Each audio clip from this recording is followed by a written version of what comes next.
Welcome back to the Coach's Corner podcast. It is Brian and Coach Mo. It's been a while, and so we are jumping right into this. Today's episode, we're going to discuss the state of Coach Mo Athletics and the state of basketball in the city of Omaha and the region surrounding, which includes Omaha Metro. We have a little bit of housekeeping stuff that we want to do, but we want to clear up some misconceptions that we're seeing, especially as high school season is winding down. So that's what we got on today's episode. Stay tuned. We love the feedback and we love hearing from you guys. So we'll talk to you guys after the intro. Peace. Peace.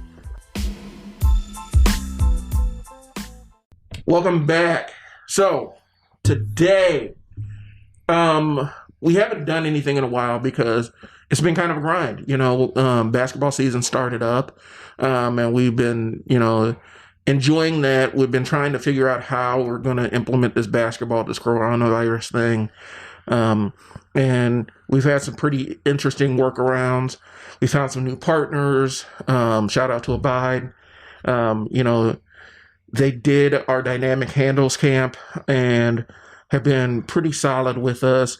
Looks like we're going to be getting back into some old places that we've been before. And so we're excited about that. That's coming in the future. Our online training's still out there. I don't know what else to say. We need y'all to sign up for it because there's a lot of value in there. Division I work from Division I coaches and NBA players and stuff. And some of y'all are missing out. And to be honest with you, this is a great way to get some good, solid work in without having a coach standing over you.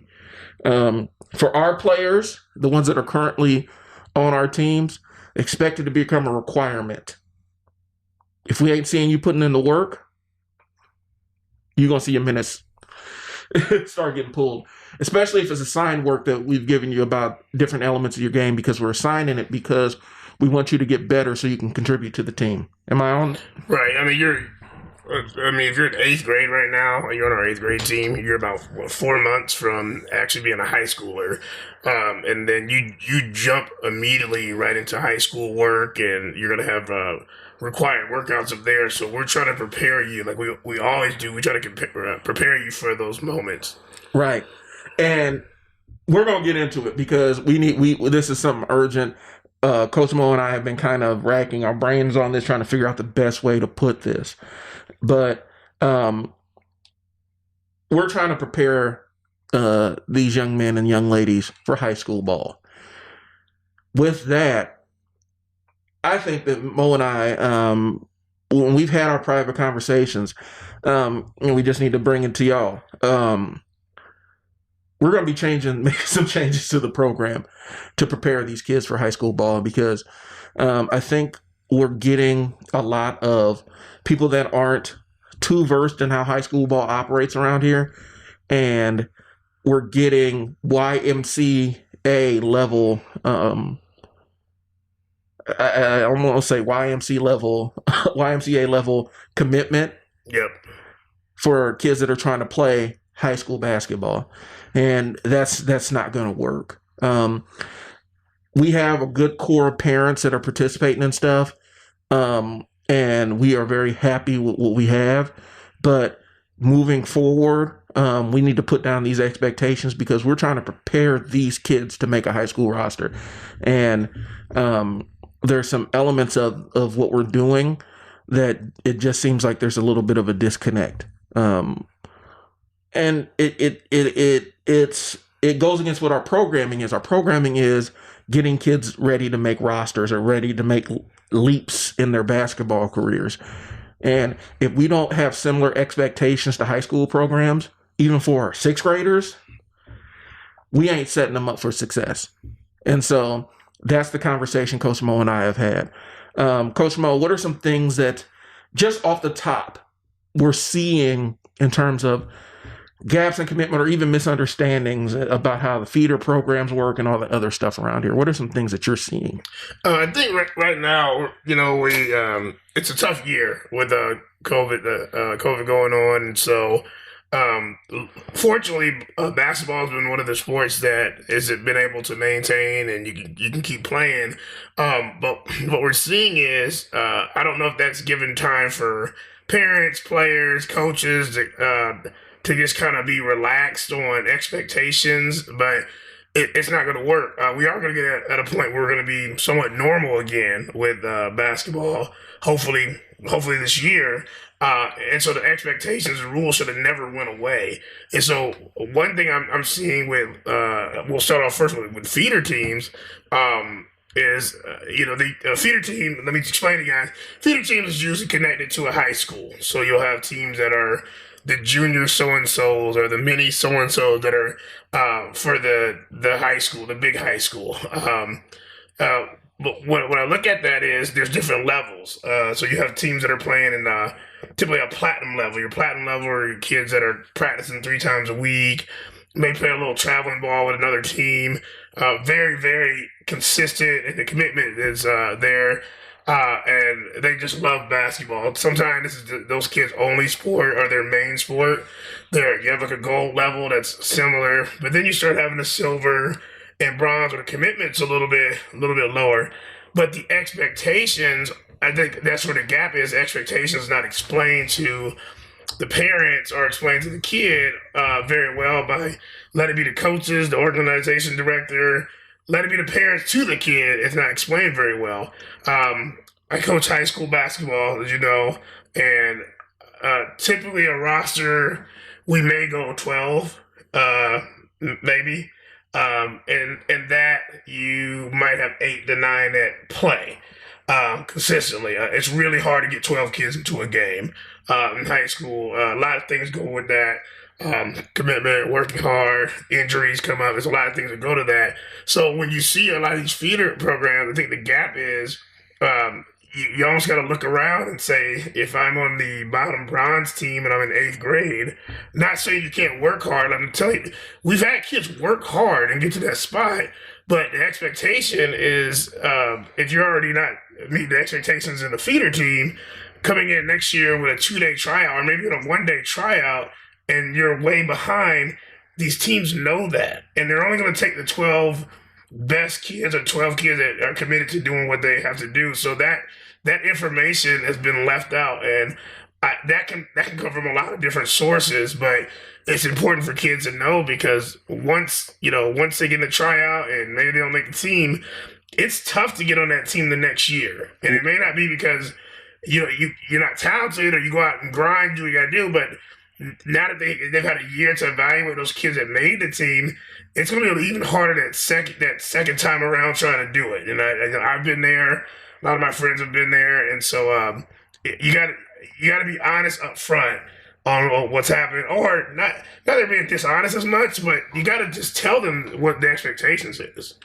Well, and that's where we're going with this because I think a lot of times when we talk about these feeder programs, they have a lot of kids. A lot of kids are clamoring for these spots, and sometimes coaches have big hearts. They take a liking to a kid, and they'll give a kid a chance to earn a spot, but they don't have time to chase you down and make sure that you're showing up to everything and doing the extra work off the court. What we're saying is, when we started this basketball stuff, we were saying coaches don't have the time to do a lot of the skill work and development, especially in season. Same goes for feeder teams. They're trying to so we're going to do a little bit of business. They have a value proposition, right? Their job is to get kids to produce players for whatever high school program they're working with, right? Yep. That's what their focus is. And so they're going to focus on their best kids. They're going to focus on the kids that have the most talent or the kids that are always there, the kids that show a higher level of commitment. That's who's going to get focused on. So you can be a talented kid but not have a commitment to it, or you can be a fully committed kid that doesn't have the exact talent, they don't have all the time to train you, and a lot of the work is going to end up falling on you. You're going to have to work on your stuff off court or out of practice. That's where our program comes in. Ideally, you would come to us, you would come and work with Coach Mo and Coach Ian. You come to our Sunday session, Monday session, Wednesday session, and get chances to play with some of the other players on these other feeder programs that are getting work so that we can get into the steel sharpening steel kind of thing. You get a chance to run with them, you get a chance to work out with them, you get a chance to even kind of scout them and learn their tendencies so that when you play against them, you have some kind of working knowledge. That's where our program is supposed to fit in. We are a training program. We added the team element because we saw having a team was a valuable part for some kids. Being on a team was going to help them improve as a player. What we turned into was we have a big heart for these kids, and we end up bringing in, sometimes the kids are in different levels of commitment. Sometimes they can't physically commit to it, but they want to be on a roster. They like the ability of being able to go out and play on the weekends, but they may not have the ability to show up to practices. And in the past, we've kind of just hand waved it away. We can't do that anymore because we aren't setting, we got 8th graders and 7th graders and 6th graders that we want on a high school roster. They have shown the level of commitment required to make a high school roster in 6th grade, 7th grade, or 8th grade. If you are in 8th grade right now and you're not doing the extra work, you're not showing up to all the practices that are available, all the sessions, you're not playing pickup games and everything, and you don't have an in with the high school coach where they know who you are, your chances in tryouts are slim. It's tough. It's tough, and as a high school coach, and especially being a selected high school coach, that's a huge point you bring up because we start getting, once that kid tries out, once it's glaring that they are very behind, and cuts come, and they have to. You go, especially if you go to a Class A school. There's thousands of kids at your school. They're only selecting, the best of the best, of what we see in those few days. Then the emails come from the parents, and they're, what happened? My kid does work. My kid's tall. My kid's fast. My kid's this. And you're like, there's a lot of tall kids here. There's a lot of fast kids here, but did he do the work to make the team? Did he do the work to stand out to make it better? Was he the last one in the drills? Was he or she when they're making their layup? I mean, that's stuff that you are going to get from putting in the work. My daughter is the best one in the YMCA league. Well, unfortunately, the kids she's playing against don't compete in the Y league. Right. They're at practice. They're doing the work. They're playing pickup games and stuff. They aren't just kind of dwelling in a Y league. And so being the best in a league where the top players in the city are not playing, you're setting yourself up for disappointment. And for me, and speaking of the Y, and there's not, and we go back to that if that's what you want to do. And that's what you do. But the expectations we have for our players, especially the ones we have right now, is if you're playing with us now, you want to make a high school roster. And there's no knock on some of those programs, but I'm be honest with you, the Y is not preparing you in 7th and 8th grade because the level of competition isn't top notch level, and the level of competition is not pushing that kid. And so if you give me that reason, the results are going to be there. Again, not saying there's not a kid that just late blooms and stands out, but a lot of times that's pretty rare if you're talking about the initial making the high school team. Well, and the Y is great for learning how to play on a team and learning the basics of team ball and stuff like that. But at some point in time, especially if you're looking high school and beyond, you got to make that transition to start playing and competing and training like the players you're going to be that you want to compete with, if that makes sense. Right. I think one of the big things for me, I think what kind of separates us, we talk about this, and I think we're leaders and things, and as a younger coach in my 20s, you brought it up. You try to just help everybody out and you do what you got to do. Now the basketball scene has changed, especially here in our area, and it's very highly competitive, just as it is like other places in the country. And you have to be real, and you may offend some people. And so even this podcast today may offend you a little bit. It may make you uncomfortable, but that's our goal, to make you a little uncomfortable so you can open your eyes as a parent, as a grandparent, as a coach, as a player, and be like, what do I want to do right now? We're going to challenge your assumptions because we want you to challenge your kids. Yep.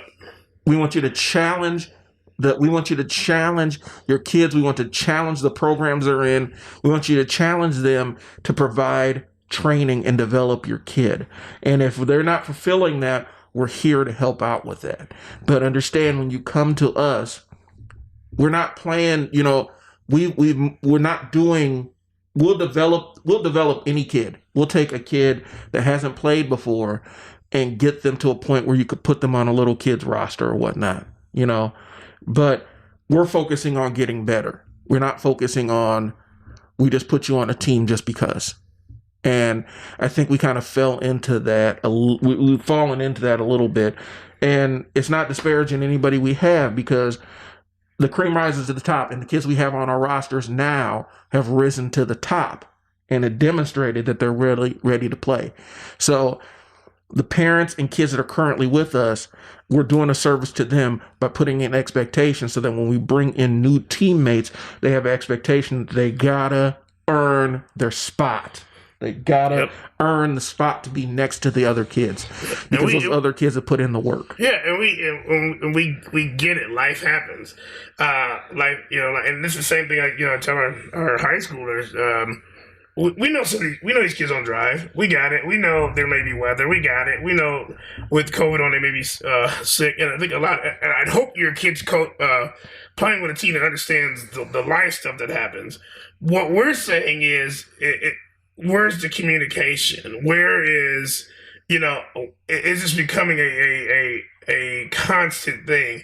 If you're setting in and saying, we got practice these days, and this kid and family decides they want to come every 3 weeks, they're not really getting prepared, and it's not going to be fair to the other kids who are coming every week, every day, are doing the extra stuff, for them to get more playing time, for them to get better, to develop. And you got to make that commitment as a parent, too. It's kind of like, well, is this something we want to do as a family? Right. And if not, the real conversation needs to start. Do I need to play AAU basketball this summer? Am I ready for that? Do I need to continue on to be, play serious? And because you not only affect yourself and the player, you're affecting a team full of kids with the ambitions when you get to high school, where wins count. You don't. No one goes to high school with the ambition that I'm going to go there, I'm going to learn, and then I'm going to lose a whole bunch of games because I'm expecting to lose all 4 years. No, you're going to go there because you put the best of the best on there, and you're going to perform at your highest level. So you can't do that to the rest of the kids. Well, expect to pivot, because really what we're saying is, and we're trying to find a really super nice way to say this, we're pivoting into, we're structuring our program to reflect what high school programs are doing and how they run their operation. The reason why is because if you put your kid with us and want us to train with the expectation that we're going to prepare your kid for high school, then we have to prepare your kid for high school. That means our program has to be structured like that. So if you're going to play with us, and we're going to talk about the team element here in a second, because we do need to discuss the team component of our program. But right now, in the next year or two, if you want to play with us, then you need to match what the expectations of a high school program is, which means working out with the team, showing up to practices, putting the work in off court, developing your game, going home with homework, putting up shots, getting up in the morning and going and putting up the shots, finding opportunities to find open gyms to play with people, and consistently being present. I think that's the big thing. Consistently being present. If you haven't heard from your coach or your trainer, you're reaching out to them to say, hey, just checking in. I want you to remember that I'm still with you, and it's been a couple of days, and this is what I've done. So That is huge, Brian. Like I didn't, it's funny because I'm in it. I mean, as a trainer, I'm in it.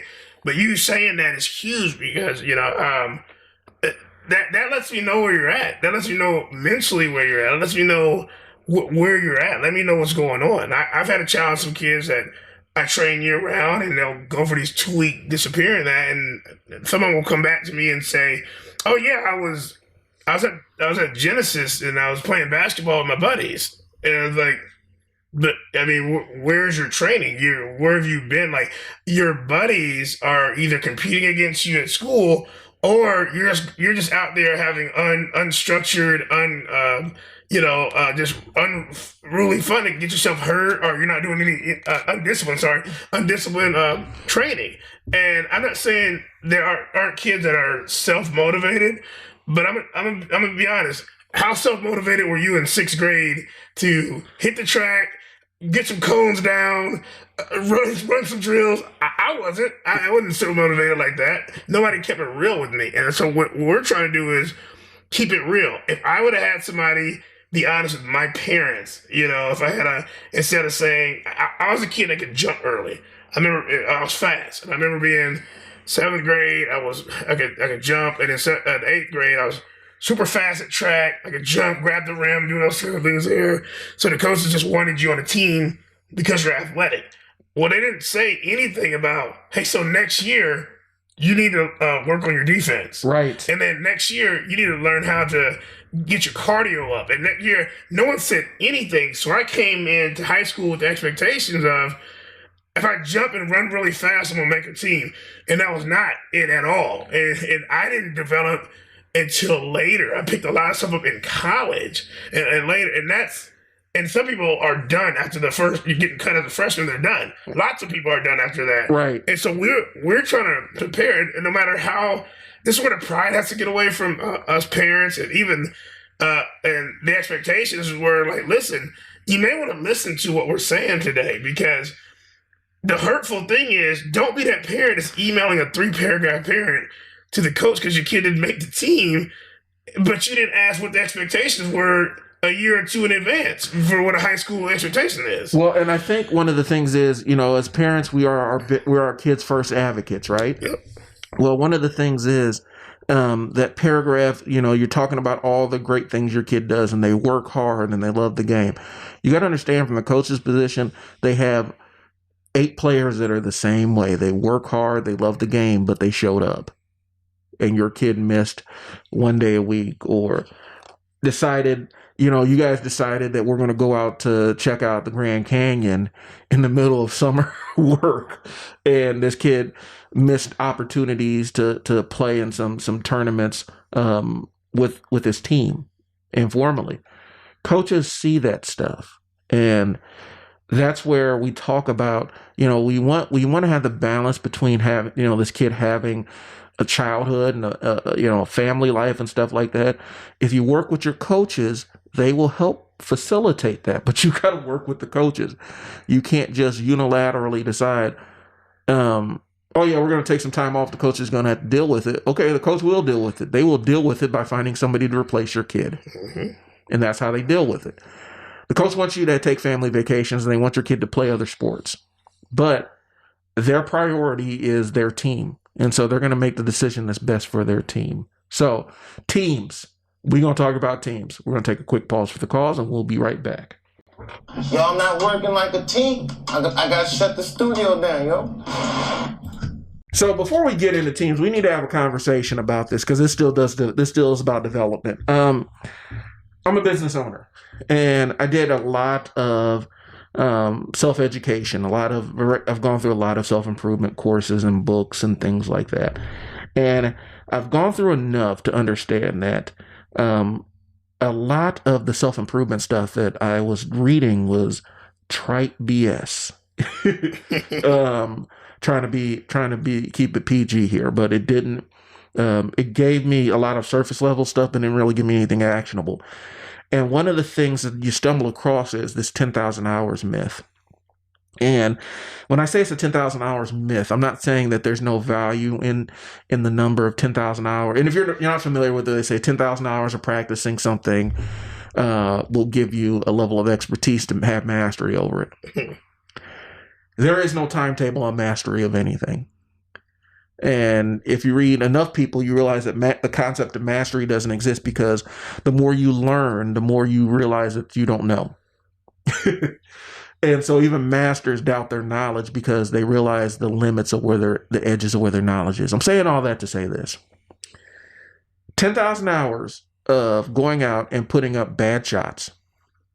Those Patrick Ewing, do you work on that shot kind of shots? And I'm going to drop the sound. I'm going to find the sound clip and drop it in here. Those shots, or dribbling wrong, or jumping off the wrong foot, or 10,000 hours of bad form passing, that doesn't give you any level of mastery, expertise, or control over the ball. It just reinforces. You basically develop. You forge your bad habits with 10,000 hours of work on them. And so now you take things that could be rectified with some kind of level of guidance, and you fortify them. So now they're just bad habits that nobody can get rid of. 10,000 hours of unfocused training is worthless. It doesn't mean anything. If you're going to invest in 10,000 hours, make sure you're doing it the right way.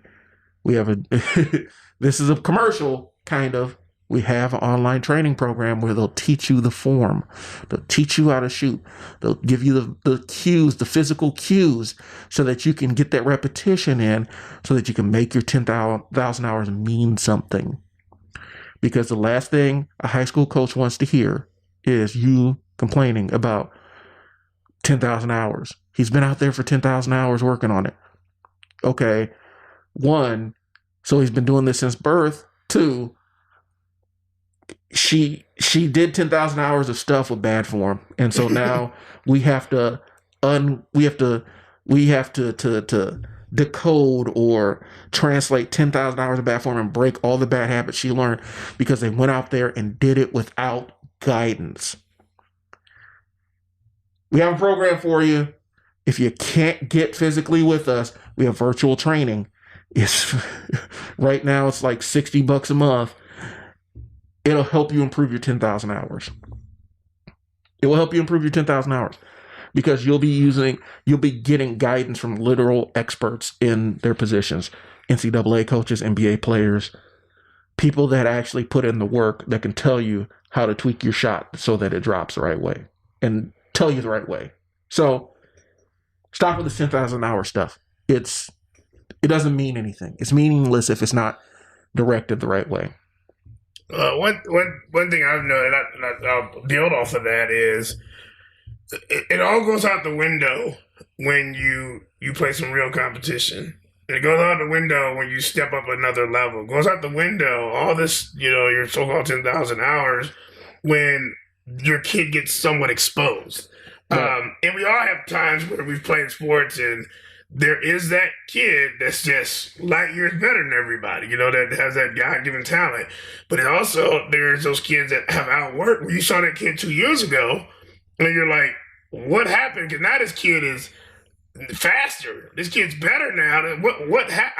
I thought what I was doing was working, and it didn't work. And now you're seeing those kids surpass. And so one thing, and this drives me nuts, and we talk about this, but I'm calling these coaches out, stop telling kids they're the best 5th grader in the state.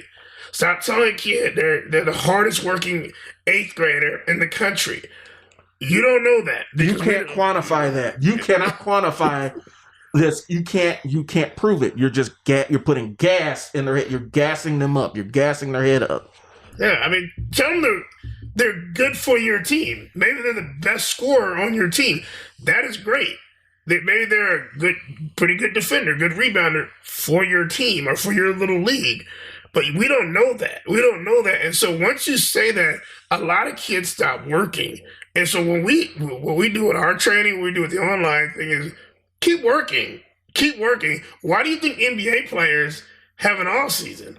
and they get in the gym and they're working. They don't just stop for 4 months. Let me take it a step further. Why do you think NBA players have shooting coaches? Why do you think they have trainers? Mm-hmm.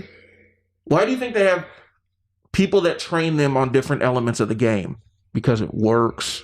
That's why. They invest in it. They realize even though they are in the top 1% of basketball players on the planet, they need an edge. They pay for training. Period. They pay for training. Right.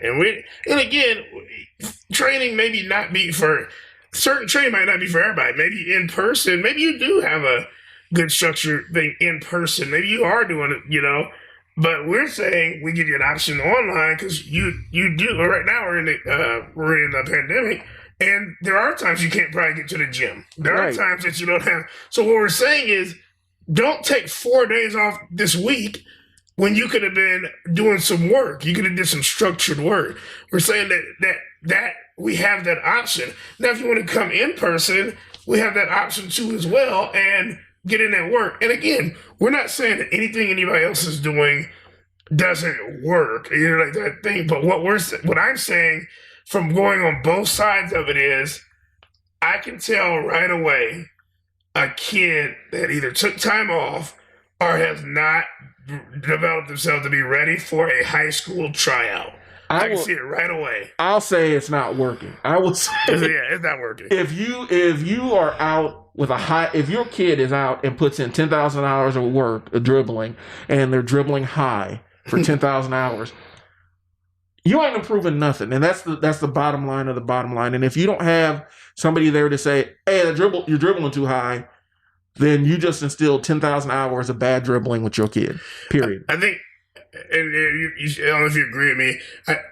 I think it's that hard pill to swallow as a parent, where you saw your kid peak in first or second grade, and you're like, man, this kid was awesome. He was a fast kid down there, and then all of a sudden things started changing. The kid still was doing good, but kids started catching up, and things started changing. And so again, like you said, we are our kids' biggest fans. We want them to do good. But when they do bad, or you start seeing somebody light years better or faster or stronger than they are, it should wake you up. For me, it woke me up as a parent. Some parents are kind of like, nope, I'm not gonna believe this. I'm gonna move this kid to another team or another organization. I'm gonna believe it. And no matter how much you run, the kid didn't develop. You can run to every program, every school you want to, and you're gonna have the same bad habits that were not worked on or addressed. Even doctors take their kids to the pediatrician. Yep. Let's be real. So we're saying all that to say this: we have the way to improve your 10,000 hours, but it gives you some guidance, especially if you haven't played, or you haven't played in a while, or you're not playing you haven't played. Let's be honest, you haven't played at the level that your kid is going to reach. Get some guidance with that, and that's what we need to talk about. Now we're pivoting into the team thing. So, with the team element of this, with the team aspect of it, one of the things we're talking about between Coach Mo and I is we are reevaluating the concept of having teams, because we put the teams in because we thought this was a great way to get kids developed. The problem is it becomes kind of burdensome, and so the reality is we don't want to burden our kids' development with being on a team where everybody gets to play, and everybody if they're signed up for training, they're automatically on the team. We're working on removing that expectation, because it's not benefiting anybody. We end up getting, and the ones that are with us, y'all know who you are. The ones that are with us, y'all know who you are. You've been riding with us. You've been consistent with us. That's great. What we get is, I'm going to drift in for a couple of months and see how everything is. And then first hint that, hey, here's another basketball program. Yep. They're gone. And then they go to that basketball program. They don't get what they're looking for. They're coming back to us. Or They come to us, they don't get what they're looking for, and then they're off to burden some other program, and then they don't get what they're looking for there, and then they're off to burden some other program, and then it just becomes a self-perpetuating cycle. And what happens is, and this is very important, what happens is it becomes a self-perpetuating cycle where the kids end up never really reaching their peak, never really reaching their pinnacle, because there's never any internal monologue. They never look internally. They're never forced to look at their own actions or accountability for this stuff. And so that's what we keep running into. We're not getting the consistent work. And when we're talking about the team thing, because this is an entire segment in and of itself. So what we're probably going to do is take another pause, because there's a lot of thoughts we need to get around what our team program looks like versus what it's going to look like. So are you okay with that? Taking a quick break here, Mo? Good with that. And we get our thoughts together on this, and then we'll be right back at you. Y'all not working like a team. I got to shut the studio down, yo. Teams, and what the future of teams are with Coach Mo Athletics. If you're a current parent with us, and I mean somebody who's currently on one of our rosters, this probably won't affect you. Matter of fact, I'll say it won't affect you. We're going to take care of you, and we're going to keep working to try to get your kid on a high school roster. But we're having strong considerations about phasing out the year-round playing part of what we offer. And there's a couple of reasons why. Again, I mentioned it earlier. The team hopping element of it. It destroys consistency with teams. You do not see these high school rosters with players that have been hopping from squad to squad to squad. You can't do that in high school. You can't play on one varsity high school and hop to 4 others. It just doesn't work like that. You might have somebody who changes teams or changes school districts once or twice, but the consistent being on 4 different teams during the course of a year, you're not going to see that. Big red flag. And so it's inconsistency, because it sets a kid up. If they're going to play college ball, man, that transition, transferring schools, and I know they've changed some of the rules, but it is burdensome. Mm-hmm. And you're talking about taking years off of somebody's career. That's the fast way to do it, is to hop from roster to roster to roster. And so we're trying to address, I think people reach the end of basketball season and they start looking at other things, which is fine. We're trying to mitigate some of that by getting rid of this year-round expectation on both ends, because we don't want you guys to expect to play year-round for us, and we don't want to have the expectation that you're going to be committing to playing. Now, training year-round is something different. Yeah. We expect training year-round, but the play year-round is kind of is expectation we want to remove. Again, we're making it clear our current 8th graders. You guys already know expectations. You're going to be playing rest of the spring and summer, and right. They're 7th graders too. Well, in the 7th, you'll play next year. But these are our last 2 teams, so we're not creating any other teams.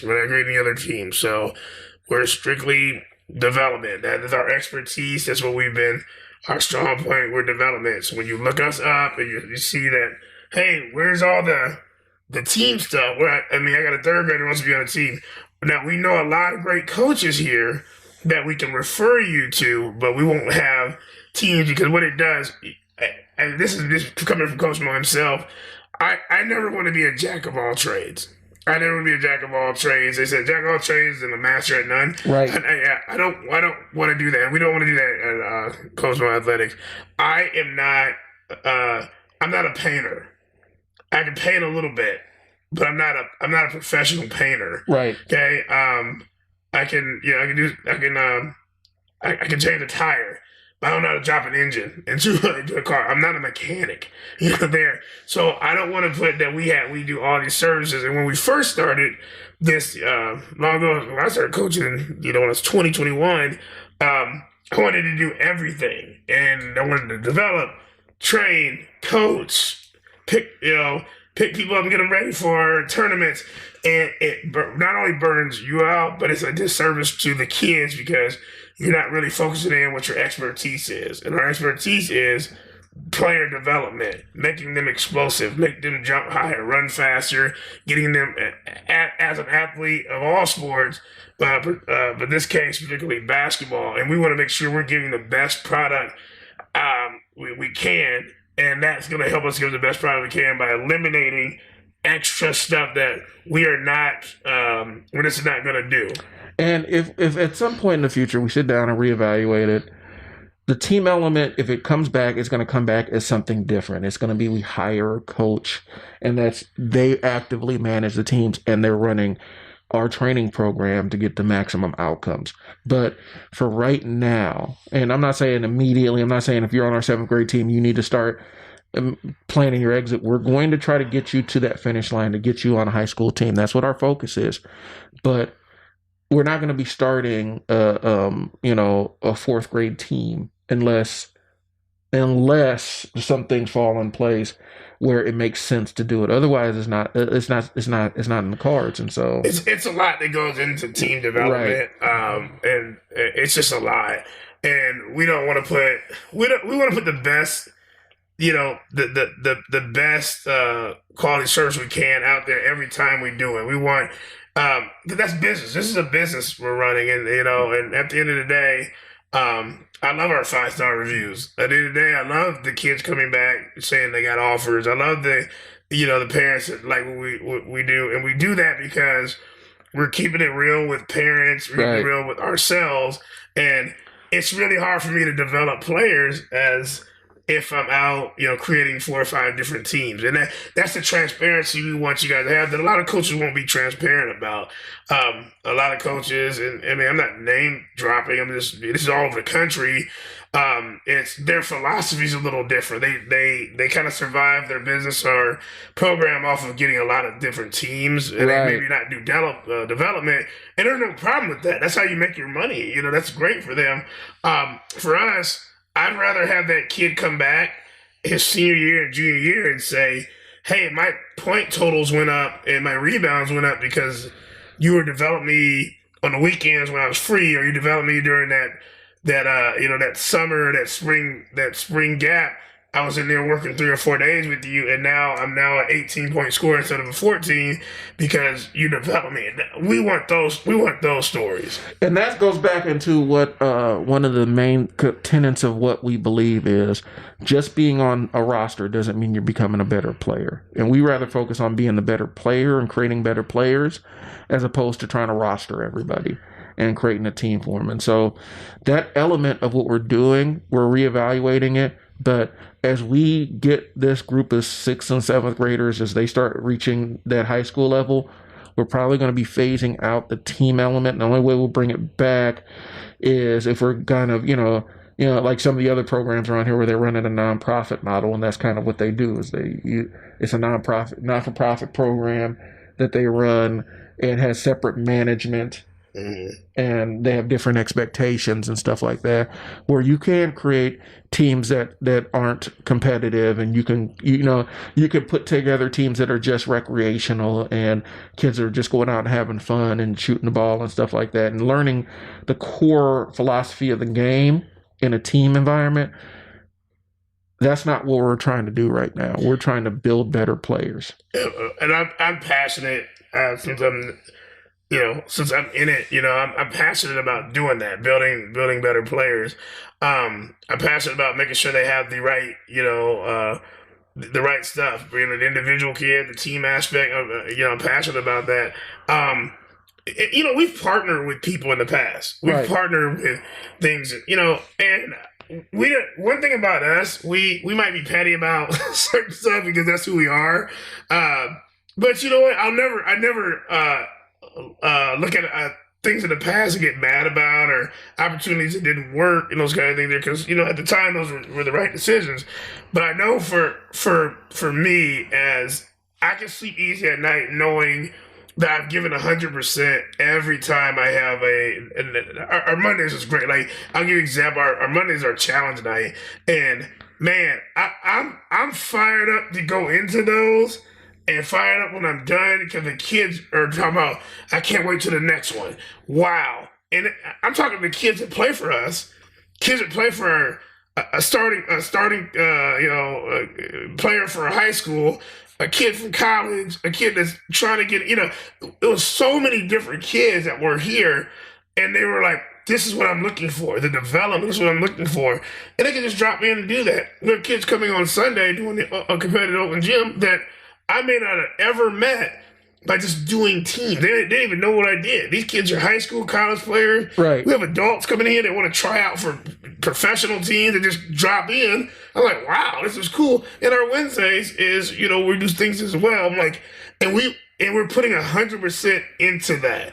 And so when I say that we want to change the outlook to make this city better and just basketball overall better by putting in the programs that we have and then adding the online aspect. So if you're a kid that's sitting in Dallas or a kid sitting in, Paducah, Kentucky, you can get online because you have, maybe right now your basketball is shut down. I think California is shut down right now.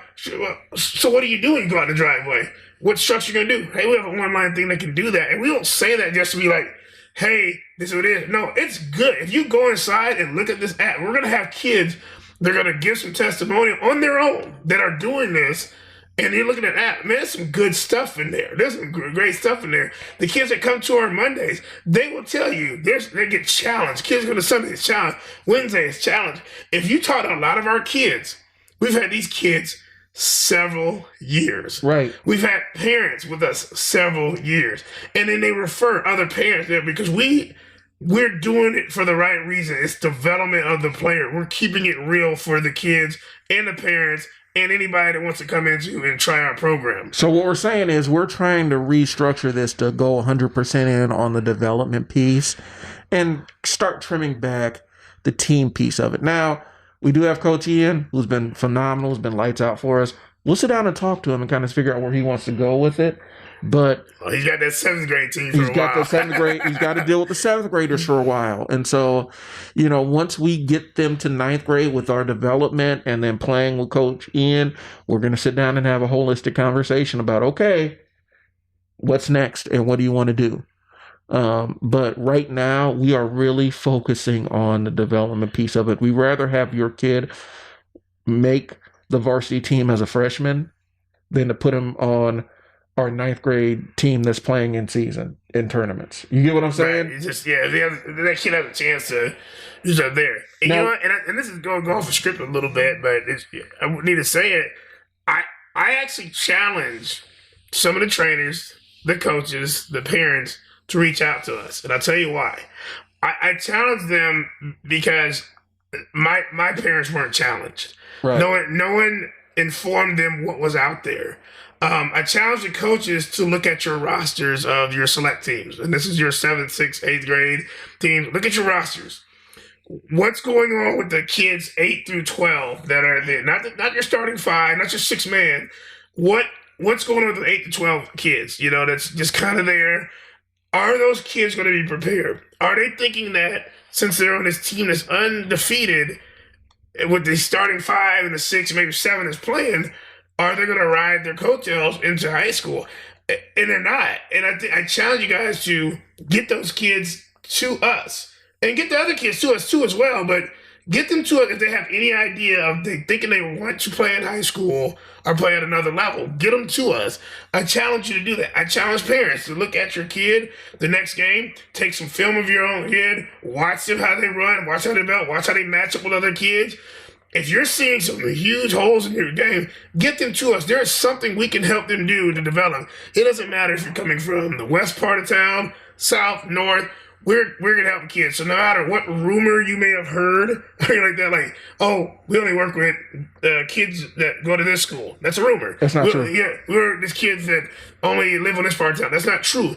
Our online program, you can be anywhere in the country. Right. Anywhere in the country. And we want to work with this. I challenge you to look at what you have and what you're working with currently. And if you really want to help those kids, you get them to us so we can help them. And I do want to throw this in here to confuse you guys a little bit, because we're still going to run with our AAU program. We're still going to do possibly a summer league here or there. We're saying the year-round, in-season stuff, we want to limit that to the training piece of it and really make our AAU program a reward for our best trainees. Yeah, once they're in high school, you're in high school. You have it's a 4 or 5 month. You're in high school doing what the high school needs to do. And here's the other side. The added benefit of the AAU program is it's exposure. Yep. So they're training with us, and now we're giving an opportunity for them to be exposed. And I don't want to say exposed, but to be seen outside of the city. So you get some kind of people looking, if a kid comes out and dominates and has a fantastic run in an AAU tournament, even though they may be competing with kids that teams that may be leagues above them, they come out and have a good showing. That still matters. Mm-hmm. And so we're trying to give these kids our best trainees, and that's why we want the AAU program to be made of the kids that show the most effort, that do the most workouts,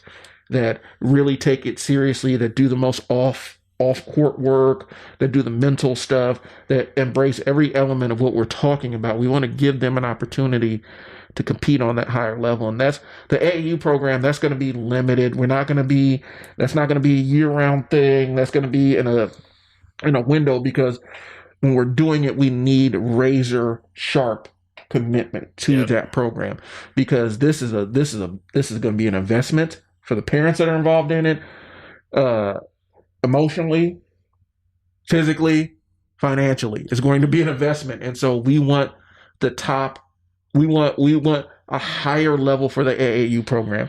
And we'll probably even use, I'm thinking out loud, you can correct me, they'll probably use the summer league kind of as a warm-up, to keep those kids engaged, keep those kids playing. It'll be for the AAU program. And so the AAU program is going to be something it's going to be a bonus, but it ain't running year-round. We're talking about maybe a couple weeks out of the summer, and then we're back to our training and focusing. We wanted you to develop. We want a kid that's struggling to crack his roster as your night band to be able to come in on the weekends and get some training.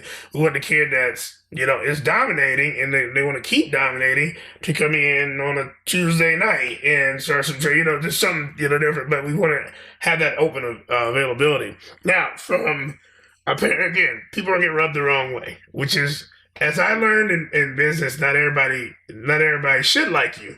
Everybody should like you, but you keep it real. We are both parents. Let me let you guys understand that. You're not talking to two single guys with no kids, and we're just being unfair and saying, "Oh, you don't understand how it is to have kids and get them up in the morning." But yes, we do. Yes, we do. We have kids at different ages. I have a kid going into high school and the kid that just started school. So I have both spectrums, and one's right in the middle, and they're all different, right? Your kids are all different. So we understand that things come up. We understand those things there. So I wanted to be clear. But we also understand that your thing that came up may be the reason in high school that this kid gets in front of you if it keeps coming up. And so it can't be a thing all the time. It can't be, well, you're not understanding because we're down to one car. A lot of people get down to one car. That's not, unfortunately, that happens. We've been there. Well, that's when the carpooling comes in. That's when reaching out to the other parent. So there's got to be a way to eliminate the excuses as parents. We all have to do it to get that kid there. We have different levels of high school. You have freshmen, freshman A and B. You have reserves, which is a sophomore usually. You have JV, varsity. They practice at different times. And you have to be there. And if it's, hey, he's not used to getting up at 5 o'clock, for this team's requirement, it's time to get up and get going. And if that kid misses 3 or 4 practices and they're late, the expectation of that kid starting or making the team even is get low. And so don't get upset when we're telling you that we're in this and we're just trying to help develop them, get them ready. And the development isn't just physical, it's mentally preparing them for high school. And that's why we're talking about limiting the scope of our basketball program so that we can narrow it down to, you only have to be focused on basketball completely and totally for the benefit of this team, for your kid to be an active participant on this team. for a couple of weeks or maybe a month or two, as opposed to this is a year round, 12 months around the year, kind of thing where you have to constantly put a hole in your schedule to go play in a tournament or play in a league. We're trying to limit it so that we can focus on the training piece of it. So you're not talking about a multi-hour commitment. We're talking about maybe 2 to 3 hours a week year round of development piece of it, as opposed to 6 or 7 hours a week, year round for training, practice, and playing. That makes sense? Oh yeah, and we want your kids early. We want your kids early because I love the young group we have. They're very competitive, and you just seen them last night. They're getting out there, they're getting on the ground, they're doing what you do. I love the younger the better, because if you can instill the earlier development stuff into them, man. By the time those kids get to middle school and high school, they'll have it there. The hardest thing a lot of time is if it's never told to you or it's never taught to you to come to us as a junior or sophomore in high school and ask, so what do I do from here? Well, if you're a junior and you haven't really made any waves yet in high school, I'm not saying you're not going to be this, you couldn't be this phenomenal overnight player. I'm just saying it's pretty rare. Pretty rare. I mean, if you're a 7-foot kid with a 40-inch vertical, right. Yeah, I'll work with you. Yeah, I'm gonna get you in college somewhere. But if you're coming to me as a junior with no work ethic, you're 5'1" and you don't like to come to practice, that's hard to deal. Or you're going into your senior year and you're 6'4", but during practice sessions and training sessions, you're tripping little kids and you can't make a layup. Right. Consistently. We're here to act as a buffer now and kind of say, this isn't working. And your expectations of making a varsity roster with where we have to manage your behaviors at 16 or 17. We have to manage your behaviors right along with the behaviors of the fifth grader, and the fifth grader is behaving better than you are. Now we're having a serious conversation. Not everybody. I think maybe we can get it even more real. Not everybody's going to go play basketball at North Carolina, right, or Duke, or Kentucky, or Case. And it's so neat to see that we have local guys that are getting multiple offers from those. But those local guys, they're getting multiple offers. Understand what we're talking about. They've had this instilled in them. They have somebody in their corner saying, hey man, you got to do this. Hey girl, you got to do this. So it's great to have that expectation. But what we're saying is this is where the pride has to come out of. You have to start being a little bit more humble. You got to be very aware that this is real in the time of that. And so I talk to coaches all the time. And I had a coach tell me one day, he got a kid. He said, hey, I know he comes, he works with you. I know the capability he has, but when he's not around, he's walking in practice. He's not around. He doesn't want to stay an extra 20 minutes work on free throws, and his free throws, he doesn't want to stay, but we give him that option in there. And so I had to talk to the kid. I'm like, they gave you an extra amount of time to get yourself better. Why didn't you do it? Well, I feel I'm fine. I feel I got it. Oh, that's great, but I'm not the coach of that team. So if the varsity coach of that team is telling me you're not working hard, then you're not working hard. And it's because you don't want to work harder. And so what we are still in, just not, let's say, the physical part of it, we have a lot of mental part of it when we talk about that stuff. We understand very clearly that pandemic is going on. And this is why this is important, that we're talking about how to change, we're going to do it. We understand that some kids have not really gotten to do much. Some kids haven't gotten anywhere. And we understand that you're probably internalizing a lot of stuff. But we are also going to hold you accountable if you are participating in stuff are supposed to do, and you're one of the kids that are physically going to a stuff and are doing a thing, and you're not doing what you're supposed to do. We're going to challenge you a little bit and say, why aren't you taking it to the next level? Why are you not finishing the homework? When you come to our academy, and it's going to get structured, even 2021 is going to be a great year for what we're doing. You're going to leave. We'll go back to our old school thing. You're going to leave with some homework, and the homework's not going to be 14 pages of what a basketball is made out of. It's going to be, what are your goals? When you came Monday, I kind of watched your scrimmages. I watched what you're doing. I dropped into your select game because I'm all over, and I dropped your select game. and you get 0 rebounds. So your homework's going to be increasing your rebound, increasing your bodily language, things like that. The mental side of it. What position do you play? Mm-hmm. Are you watching somebody who's playing at a higher level in your same position? What are they doing versus what are you doing? Those kind of homework assignments where we're actually talking about elements of the game and not just the physical part of it, but we're talking about the mental part. Are you checked in? If you're a big man and that's what your position is, that's what you're supposed to be. You're supposed to be the guy on the court that goes and gets the rebounds. Are you watching other people that are in the same role you are? You seeing what they do and what they don't do? Are you? If you're not, why aren't you? And so we're having these kind of conversations, guys. The reality is we are trying to structure this, and I keep going back to it. I'm gonna be broken record on it. We're structuring our program to mimic what these high school programs in this town are doing, and not just this town, other places. We are mimicking what high school programs are doing and how they run and how they function. So, and I like how and that's a good point.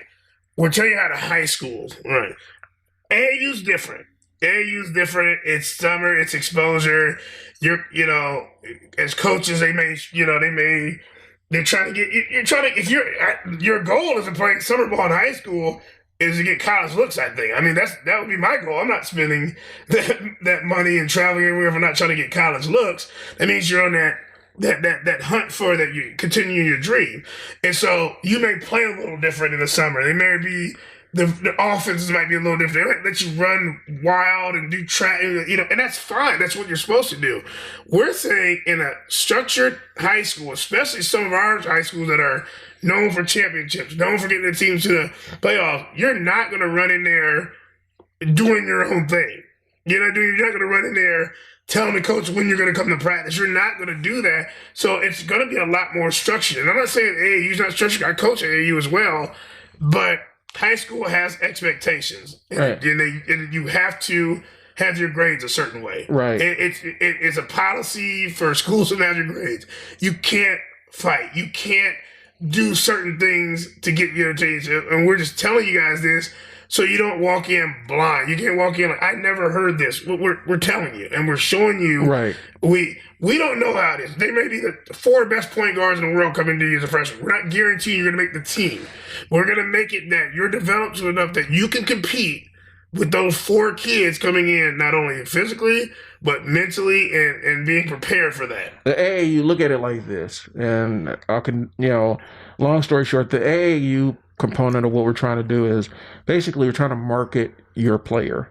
Mm-hmm. We're trying to market your player to people that may be interested in your player services in the future. That's what the AAU program's about. High school basketball is to establish your resume. AAU is more marketing, is more of think of it as your LinkedIn page. Where you show the best parts of your career, the highlights of your career, you're underlying them, underscoring them, and displaying the best parts of your skill set so that potential people that want to partner with you for your services line up for you. So that's what the AAU program is. But they are 2 different beasts. Getting your kid ready for an AAU program, that's why we're putting it in the summer, because that looks a little bit different. It's a little bit more individual. It's more of an individual showcase, right, where you get to show out. Now, the team does matter, right, but high school is more like the team above everything else. Yeah, learn your plays, run the plays, respect the coaches, get yourself on the basics. You got to grow up. Right. You got to grow up. I mean, I get it. We love our kids. They'll always be our babies, but when it comes to high school athletics, you got to grow up. They got to mature. They got to mature a little bit going into those things. So those are the differences, and that's what we're focusing on now. We understand, from a parenting standpoint, we've kind of touched on this. Life happens, mm-hmm. and we get that piece of it. But sometimes parents need to look and see if they are the barrier for their kids moving on to that next level. And unfortunately, that happens more times than you would like to admit. If you're sending out If your kid doesn't make the freshman team and you're firing off emails and stuff like that, you are not facilitating. You're not helping this. Instead of asking your kid what they could have done better and looking at your schedule and looking at your level of commitment to your kid's basketball career and protecting the time for your kid to develop and taking those steps, you're trying to put that on the coach. Sorry, you're getting in your kid's way because, like Mo said, now if you're coming in 10th grade, not only do they have to compete against the 10th graders that are coming in, they have to compete with the 9th graders that are already there. Right, and kids develop fast. We're working with some 8th graders that are going to be stars. Right. They think we're going to be stars, and I'm proud of that. These stars because of what they put in. So I feel sorry for some 10th and 11th graders who aren't taking it serious because they may have their roster spots taken next year, whatever high school these kids decide to go to, which is a good thing for us. We want competitive kids that are going to be able to get on a roster and not just get on there and sit, but just being part of the team. They're going to be a significant part of the team and give an effort and help them win. Now, if your kid isn't waking up to go put up the shots and they're not putting in the off-court work, that's the kid's issue. They're not motivated. But if you're showing up to the game, 10 minutes before the game and the kid is half asleep off of a Whopper sitting in the pit of his stomach and he or she didn't get, nobody told them that they need to actually go to sleep the night before, that's the parent. If mid-season we're in the middle of a summer league and all of a sudden you have this vacation that you've known about for 6 months, but you're telling us a week before, oh, we're going to be gone for the week we're in this tournament, that's a parent thing. And you cannot expect your kid to maintain their roster spot. In a high school setting, your kid would instantly be replaced. And I'm saying that to say this. You need to start expecting that that's going to happen with us too. Yep, and you have to be ready. You got to be ready. Because we have to do it too. So what I tell parents before they go on a big rant with the coach or high school coach, select coach, third grade, second grade coach, coach is the easiest one to blame. Right. And I'll take blame for game stuff, adjustments on plays, subbing the wrong person the wrong time. We take that. That's why coaches do interviews in the NBA, and we'll come back, we adjust, we'll work on something in practice, blah blah blah. It's a pretty general thing, but you cannot be upset if the practice time doesn't work for you all of a sudden because you got a new job. Right. Because it works for the other 9 kids and it's always been working. You can't get upset because they said one of your cars broke down, the other one didn't, but you didn't reach out and look for, an alternative ride when you knew 3 days in advance your car didn't work. That is not on the kid. That is not on the coach. There's no need to email the coach an angry email why that kid's not playing or starting or why they're not there. Reach out. Let us know. You let us know. But that's part of getting them prepared for the next level. Earned, not given. That's right. Your kid's got to earn the roster spot. No coach, here's the thing. And this is why we're changing our program. Any roster spot that's given, you shouldn't trust. You shouldn't trust it. Mm-hmm. If we're just giving you a spot and there's no expectation behind it, then you shouldn't trust the team that roster spot's on.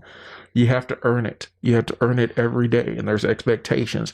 That's what we're putting in place, high school expectations. So, to surmise all of this, we surmise, however we want to say it. We're adjusting our program, and we're going to make it reflect high school expectations and how high school players play and high school coaches run their programs. That's what we're focusing on.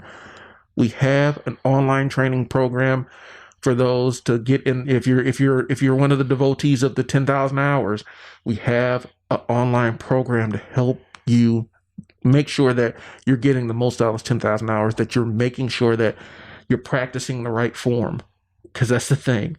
If you practice bad form for 10,000 hours and you just have 10,000 hours of bad form and you're not getting any better, we have an online program for that. It's right now it's $60. The price is going to be going up. It's $60. It's an investment. $60 a month. It's an investment for thousands of hours of basketball footage and basketball drills. Like I said, we're changing our team. We're changing the way we are pivoting. We want to be. I think we want to focus. We want to do an 80-20, or 80% developing your kid to compete on the best teams in the state and the city and the country, and maybe 20% with our own basketball teams, which would be 20% would be comprised of AAU, summer leagues, and things like that. The parents that are currently with us, don't worry, we got you. We're gonna get your kid. We're gonna try our best to get your kids to the finish line. With the finish line being high school ball, 9th grade. So don't worry. There's not gonna be drastic changes to the team structure, but the expectations will be adjusting. So be prepared for that. And then that's where you need to reach out to coach and say, we're not ready to commit on this level. And then we can make a decision that's best for you and for the player. So if you can't commit to the team element, but you commit to the training, then we can have that conversation. Right. And we can also, we have great relationships with teams all over the city. We honestly could refer you out if you're not able to match the level of commitment that we're going to be looking for from our teams and our players moving forward. Basketball Academy, Sunday nights, Monday nights, Wednesday nights. Monday nights are our most intense. Monday nights are intense, man. Sunday nights, what happens on Sunday nights? Give us a quick rundown, and then we can wrap this up. Sunday nights, these are going to be your we try to get the best of the best in there. I get calls from coaches, or the kids call me and like, we're gonna come in and play. I want to play against the best competition. So I usually step up a couple of my, really good standout 8th graders that are on our CMA teams, or kids on other teams. Then it's high school. You get kids from prep. You get kids from West Side, South, kids from Miller North, kids from all over. Then we have college guys come in. We have coaches that want to play. And it's very competitive. We split the teams up with very competitive players, and we just get after it. There's no break.